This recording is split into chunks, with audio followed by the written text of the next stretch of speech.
culture, really, when it comes down to it, when you're building a team, building a company, I mean, that's really the core of it. And I think a lot of y'all know that. And, I had to learn that the hard way, starting off as just being me for the first several years, hiring a couple of people. I started to understand a lot about, I think I brought on the right people initially. I don't know that I maybe guided them in the right way, or maybe just some things happened. But over the time, I just learned a lot of painful lessons about culture. And for me, it's the main thing. It's set the expectation of who the company is, how we operate, and then encourage them, manage them, train them, support them, get them up and running, make sure they're experts and being successful. And part of that is, unfortunately, some people aren't going to fit that culture over time. I don't know if you want to go over the ship analogy. You go over the ship analogy. Do it. This is just something. I can't cut you off. People that want to listen are just going to have to stay. Some people don't like this analogy, but the way I look at it is, when we build a business and we bring people on board, it's like a ship. The ship is a company, and we are in close quarters. So we all are having to deal with each other, and in the right environment, you're supporting each other. And people fit in one of three categories, at least in my mind. They are engines on this ship. They're pulling us forward, pushing us forward with their contributions to culture, to production. They're passengers. Those are the folks that, for whatever reason, they're not inspired. They're getting the job done, but they're not really pulling us forward, but they're not pulling us back either. They're not burdens to the culture. They just might not contribute to the culture. They're not burdens to performance. They're just kind of average. And then there's anchors. And the anchors are the folks that just never get it. They never get the production. They are counterculture. They're agitators. And they hold everybody back. And I really feel like for every anchor, you lose the productivity of 2 to 3 engines. And so early on, I was an idealist. I wanted to make sure that everybody was with us for the rest of their lives. I wanted to create that kind of environment. What I figured out over time, and some of y'all probably figured this out already, is you can let somebody stay too long. And sometimes it is addition by subtraction.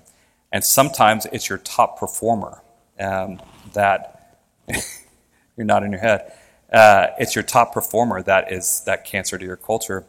And what I found is, when you try to turn those people around and they don't, and they're not humble anymore. They've gotten really proud of themselves, and they think that they can just be disruptive. When you let them go, it really does feel like the clouds went away, the sun came out, and everybody feels that, and your culture returns. And we've been through this, like not even all that long ago, and you didn't even realize it until like afterwards how much better everything felt. Everybody's productionless. Yeah. Everybody else is productionless because the culture is strong, and so they offset that person that might have been a high performer. People that are part of a culture and they have a mission that becomes greater than it's not a job for these people. Mm-hmm. And they don't look at it like 9 to 5, and it doesn't feel that way, and they'll do more because they care and they want to do more and they want to see it succeed, and they feel gratified when the whole team wins. Yeah. And when you have one person that's selfish and sucks that out, sometimes you can't even see it because a lot of times they are alpha salesperson, mm-hmm. But a lot of times they're exploiting the entire system to their benefit, which is weighing on other people very heavily. And those people won't tell you because you're the boss and you shouldn't be burdened with it. Yeah. And then you find out after they're gone how much damage they were doing.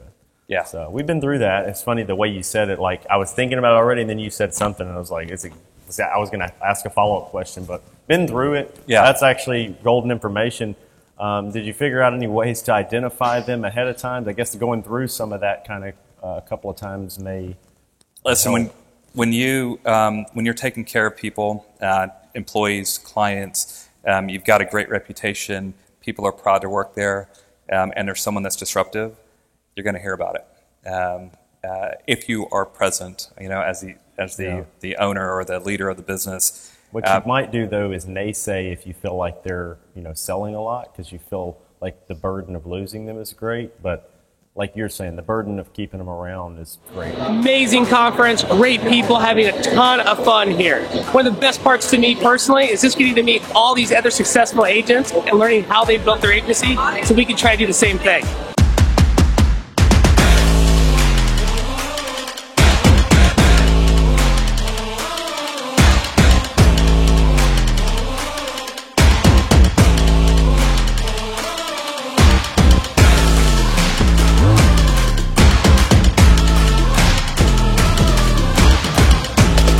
If you're in the Medicare space, if you want to be in the Medicare space, if you want to learn what it's like to be in the Medicare space, this is the place you need to be.